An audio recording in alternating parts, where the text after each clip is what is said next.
Hi there, welcome to my YouTube channel Dhyani Classes. If you are watching my video for the first time, do subscribe my channel, hit the bell icon so that you get notified whenever new video will be uploaded. So in today's video, we will look at the second part of the chapter, The Enemy. So let's jump into the video now.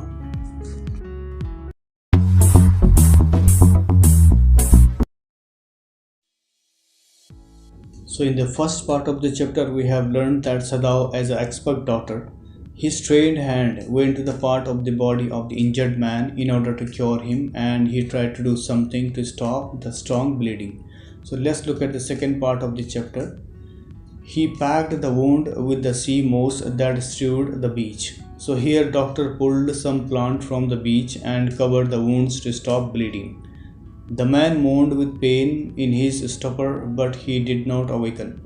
So here this man was unconscious and he had some pain and he was trying to moan with pain. That means he cried in pain, but he was not able to get up.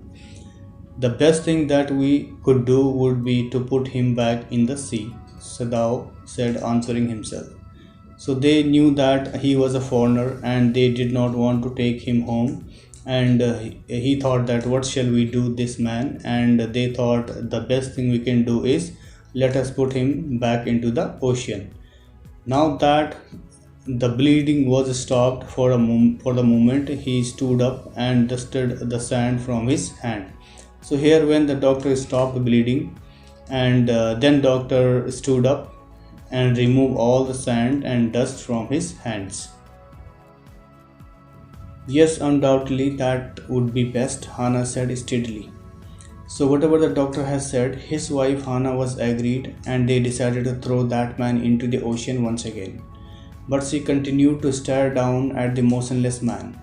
That means Hannah continuously staring that wounded man down at the motionless position and said, "If we sheltered a white man in our house, we should be arrested, and if we turn him over as a prisoner, he would certainly die," Sadao said. So here Sadao immediately replied, and he said, if we sheltered a white man, and that means if we take him to home, we will be arrested because we are not supposed to, and this time war is going on. So we are not supposed to shelter any white man, and if we will hand over this man to the police, he will die because he is already wounded. So this was the idea of Dr. Sadao. The kindest thing would be to put him back into the sea, Hannah said, but neither of them moved. So here Hannah replied that the best thing we can do is put him back into the sea, but neither of them moved. That means both were not able to move him into the sea because his bad condition. They were staring with a curious repulsion upon the insert figure. So both of them were really confused at that time, and they did not know what to do, and they were just staring at the insert figure. That means without any movement in his body, and his body was lying on the ground and like as a dead body, and they were looking at him with some kind of repulsion. So what is he? Hannah whispered. There is something about him that looks American. So here they wanted to know what sort of person he is and where he is from, and they had a doubt that he might be an American. Sadao said he took up the battered cap. Yes, there, almost gone, was the faint lettering. That means they wanted to make sure who he is, and slowly they removed his battered cap. That they found faint lettering, and that means small cover and the art of drawing letters. So you can see the picture how it looks like, and what is the meaning of faint lettering. And a sailor, he said, from an American warship. He spelled it out, US Navy. So when they saw his cap and it has written US Navy, so they got to know that he was a sailor from American warship. This man was prisoner of war. He has escaped. So we can understand he was a prisoner of war and he escaped from the Japanese soldiers. Hannah cried softly, and that's why he is wounded. So here Hannah cried softly, and she got to know that why this man is wounded, because he is prisoner of war. That's why he has been wounded. In the back, Sadao agreed. So that was the man's shoot in the back, and Sadao agreed on this. They hesitated, looking at each other. Then Hannah said with resolution, "Come, are we able to put him back into the sea?" So here she did not want to take him to the house because he was a prisoner of war, and then she was certain that we have to put him into the sea, and she called her husband to come and let us put him back into the sea. "If I am able, are you?" Sadao asked. "No," Hannah said, "but if we can do it alone." Sadao hesitated again. So here both were hesitating to push him into the sea once again, and Sadao asked Hannah, "If I will be able to do, will you help me?" Anna said no. That means she did not want to put him into the sea. She said to her husband, "But if you can do it alone, that means you must try and do it all by yourself." But Sadao hesitated again, and that means he did not want to put the man back into the sea. "The strange thing is," he said, "that if the man were whole, I could turn him over to the police without difficulty." So he is saying that he is not able to put him into the sea because he thought he is not capable to push him, and said, "If the man were whole, I could have handed over to the police without any difficulties. I care nothing for him. He is my enemy." At the same time, Sadao said, "I don't care anything about this man. After all, he is my enemy. All Americans are my enemy, and he is only a common fellow." So here Sadao showed an example of humanity as a doctor, as he did not want to put him into the ocean once again, and earlier he cured him, and at the same time he wants to show up his patriotism as well, and said all Americans are my enemies and he is just a common man, and said, "You see how foolish his face is." That means he did not want to help him and support him anymore. "But since he is wounded, you also cannot throw him back to the sea," Hannah said. So here Hannah said to her husband that, "I am completely agree with you, because since the man is wounded, we cannot throw him back into the sea. Then there is only one thing to do. We must carry him into the house." Then they have left one option in their hand which they can do, and that was they have to carry wounded man into their house. "But the servants," Sadao inquired. So when they have decided to take this man into the house, Sadao remembered that there were servants inside the house, which means he asked his wife, "What about the servants?" Because all the servants were Japanese, and they would not like any American coming in or living in that house. "We must simply tell them that we intend to give him to the police, as indeed we must," Sadao. So here his wife told him that, "Let us them that we are going to hand over this man to the police," and she thought this idea will be perfectly fine to shut their mouth. That was the idea given by Hannah to Sadao. "We must think the children your position." So at the same time she also reminded him, "We must think about our children and our position in society, and they also should not come to know about this." That means she reminded Sadao that you are a famous scientist and a doctor in Japan, and you cannot tell the whole people he is looking after an enemy there. Further, she said, "It would endanger all of us if we did not give this man over as a prisoner of war." Certainly, Sadao agreed. So she told Sadao that if we did not hand over this man to the police, because he is our enemy and our position will be in danger, and it will not be good enough for us to stay here because we are allowing our enemy into the house. I would not think of doing anything else. So here Sadao completely agree on Hana's concern, and after taking him home, they are going to hand over this man to the police. Thus agreed, together they lifted the man. That means both of them agreed on to hand over this man to the police, and they lifted that man into the house. He was very light like a fowl that had been half starved for a long time until he is only feathers and skeleton. So the man was very light in weight, and why his weight was low? Because he might have been starving, and he was looking like a very light fowl, that means a bird. So he was very light, and he did not have much weight and was looking as if he had only feather and skeleton. So his arm hanging, they carried him up the step in and into the side door of the house. So finally they took him, and his arm was hanging and stepped into the side door of the house. The door opened into a passage, and down the passage they carried the man towards an empty bedroom. As we know that they took him upstairs, and then they opened the door of the passage, and then they came down from the side door of the house, and then they took him into an empty bedroom. It had been bedroom of Sadao's father, and since his death it had not been used.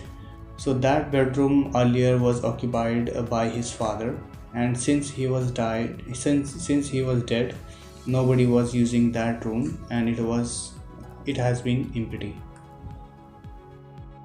They laid the man on the deeply matted floor. So that floor had a deeply matted floor. That means there was a mat on the floor, and they kept that man down on the floor.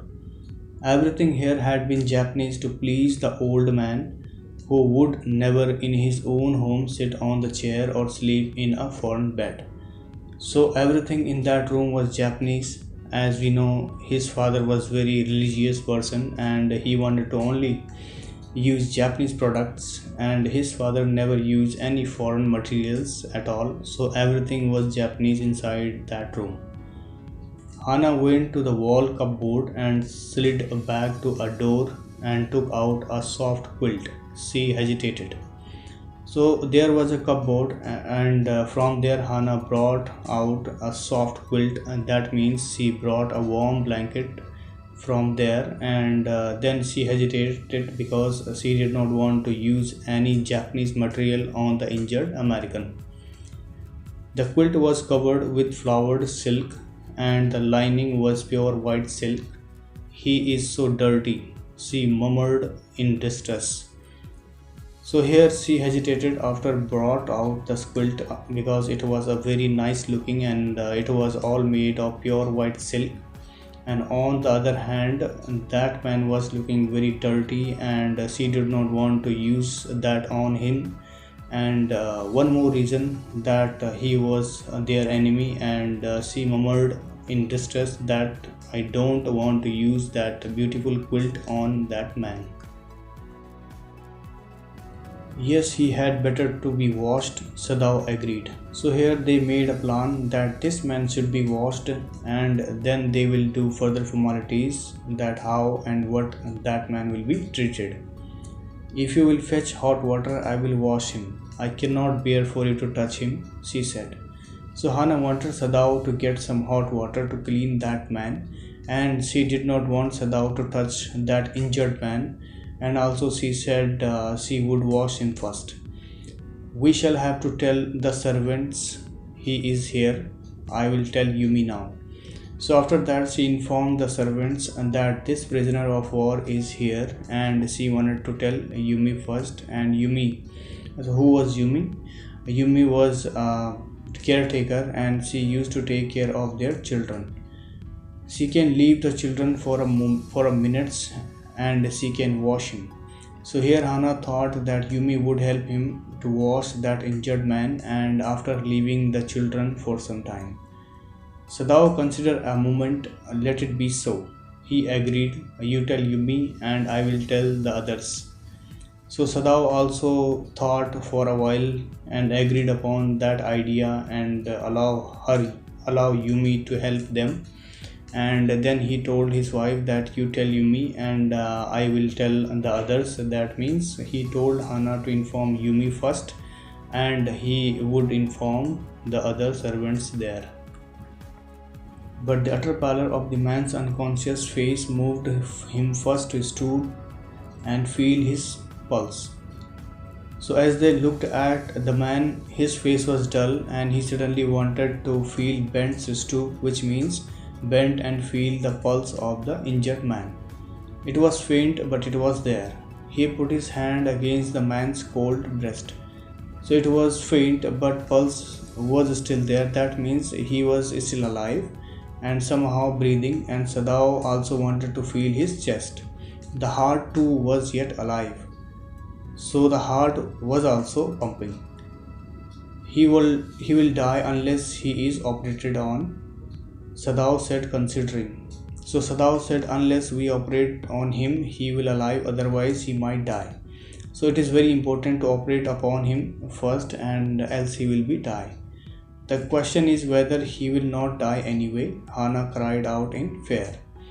So here Hana was worried what will happen this man, and if the man really alive, and said, don't try to save him. What if he should live? What if he should die? Sadao replied. So here when they are planning to operate this man, both of them got confused and they did not want to save him, and his wife Hana wanted him to die because they would be free from this kind of trouble.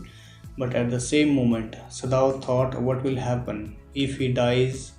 That means where they will dispose the body and how they will carry that body outside of the house. So both of them were confused because of this prisoner of war. He stood gazing down on the motionless man. This man must have extraordinary vitality or he would have been dead by now.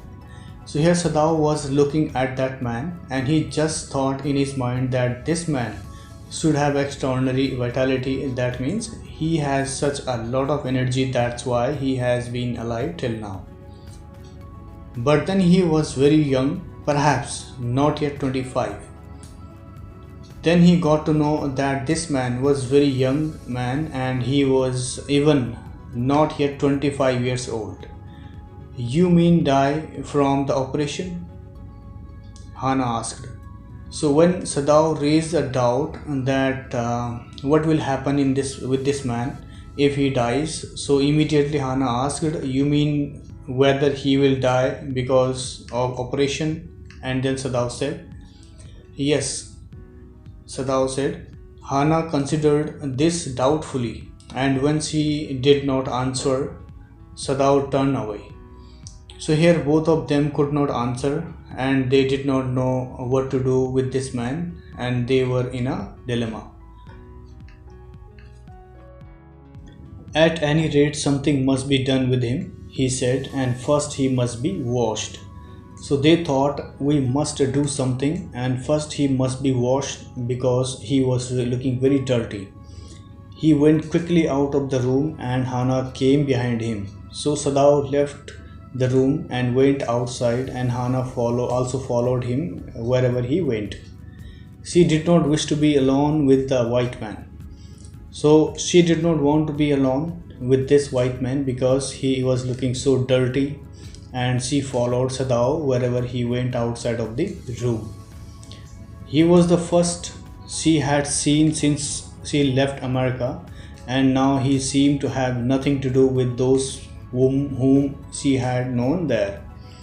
So she is saying that after she left America and came Japan and then she got married to Sadao, she had not seen any American at all. That's why she was not paying attention to that American fellow and she did not want to any kind of attachment with him. He was her enemy, a menace, living or dead. So here she is considering him as an enemy, and he is only her enemy and menace, and that means big trouble for her, whether he is alive or dead. She turned to the nursery and called Yumi. So here she turned to the nursery. So the nursery is the place where the children are taken care of, and at that time Yumi was working as a caretaker. So she wanted to go out and inform Yumi to come in and help her to clean the body of the man. But the children heard the voice, and she had to go in for a moment and smile at them and play with the baby boy, now nearly 3 months old. So Yumi did not go first. It was a child who heard her. So here Hana went inside, and she had to play with her children, and there were lots of toys, and she played with them, and her baby boy was nearly 3 months old at that time. Over the baby's soft black hair, she motioned with her mouth, Yumi, come with me. So when she went into the nursery, she saw that Yumi was taking care of her kids, and slowly she called her, Yumi, to come with me. So she asked Yumi to come with her. I will put the baby to bed, Yumi replied. He is ready. So when Hana asked Yumi to come, Yumi replied that the little baby is about to sleep, and she will put the baby into the bed and then she will come. She went with Yumi into the bedroom next to the nursery and stood with the boy in her arm while Yumi spread the sleeping quilts on the floor and laid the baby between them. So here Hana went with Yumi into the bedroom and took the baby on her lap while Yumi set up the sleeping quilts on the floor for the baby, and Hana had to wait for some time till baby down to sleep. Then Hana led the way quickly and softly to the kitchen. The two servants were frightened at what their master had just told them. So here two servants were afraid, and they were standing in the kitchen other than Yumi, and their master, that means Sadao, had already informed them about the white soldier. So that's why they were feeling frightened, and they were thinking that what will happen if police will come, and police could be arrested because war is going on. The old gardener, who was also a house servant, pulled a few hairs on his upper lips. So among the servants there was an old gardener, and he was also a servant, and he taking care of other chores in the house, and he pulled a few hairs on his upper lip and said, and what had he said? Let's look at the next slide. The master ought not to heal the wound of this white man, he said bluntly to Hana. So he just said without thinking anything that our master could not take care of this enemy. That means thou should not heal with the wound of this white man because he is Americans and Americans are our enemy. So the white man ought to die. First he was shot. So the old gunner said that the white man should die because he was shot and our master should not take care of him. And further he said, then the sea caught him and wounded him with her rocks. If the master heals what the gun did and what the sea did, they will take revenge on us. So he said that first the man was shot by the bullet, and then he was injured in the sea and wounded because of the rocks. So here he is trying to tell Hana that if master is trying to save him, as he is already injured by a bullet and then by the sea, and then they are to take revenge on us, that means we should not cure this man because Japanese police will arrest us and then we have to pay top price for that. I will tell what you say, Hana replied courteously. So here Hana replied to the old gardener in a very polite way that I will tell whatever you have said just now to your master. That means she will tell everything to Sadao. But she herself was also frightened, although she was not superstitious as the old man was. So here Hannah was so frightened because she was also medically supporting that American fellow inside her house. Although she was not superstitious as the old man was, that means she was not really worried as the old man, but she was frightened. Could it ever be well to help an enemy? So she was just thinking in her mind that it is good to help. Is it good to help an enemy? So that kind of thought was coming in her mind. On the other hand, she was also frightened because she was doing wrong that she was not supposed to do. Nevertheless, she told Yumi to fetch the hot water and bring it to the room where the white man was. So here she asked Yumi to bring some hot water inside that room where the white man was lying down. She went ahead and slid back the partitions. So she just moved the partitions, maybe the curtains there, and there was a light to come inside. And Sadao was not yet there. Yumi, following, put down her wooden bucket. So Yumi bought some bucket of water and she kept it down, and then she went over the white man. So she went too close to the white man and looked at him, which means she came closer to him to clean the prisoner of war white man. When she saw him, her thick lips folded themselves into stubbornness.